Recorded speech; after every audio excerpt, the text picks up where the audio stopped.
ready for, we're going to talk about the going from a neurotransmittal signal through the synapse to the muscle.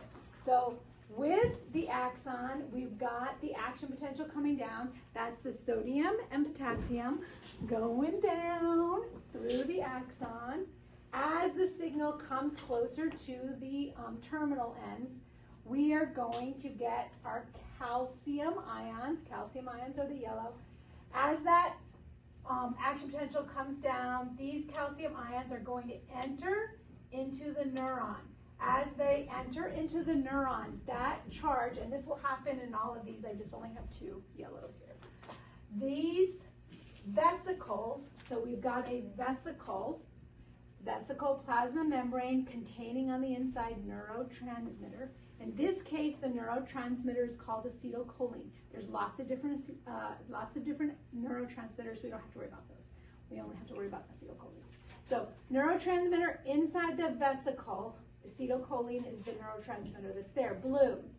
Okay, so these vesicles, with the calcium enters, these vesicles are going to migrate to the terminal bulb of the axon. And when they get there, they are going to undergo exocytosis, so the plasma membrane is going to bind, and then the neurotransmitter is going to enter into this synapse. So once these enter into the synapse, they are going to, by the process of diffusion, they are going to be attracted to these receptors that are on the muscle membrane. So this is our muscle, this is its outer membrane, and then we have the other parts of it underneath. So the acetylcholine is going to go to the receptors, and as the acetylcholine is drawn into a receptor, that is going to open up a channel. Green is sodium ions.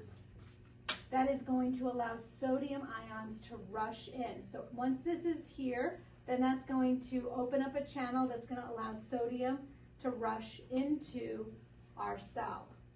Okay. And then that's going to trigger the next step that we're going to talk about.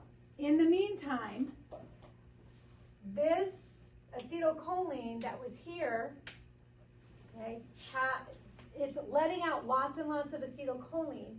And we've got, where did my little acetylcholinesterase go? I'm just going to use this time. Is going to come in and it's going to destroy some of the acetylcholine.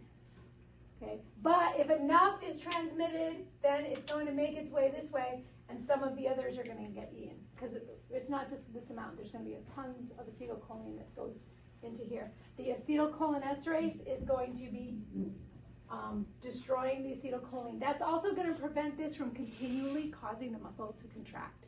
Because if there's too much here, it's going to keep contracting.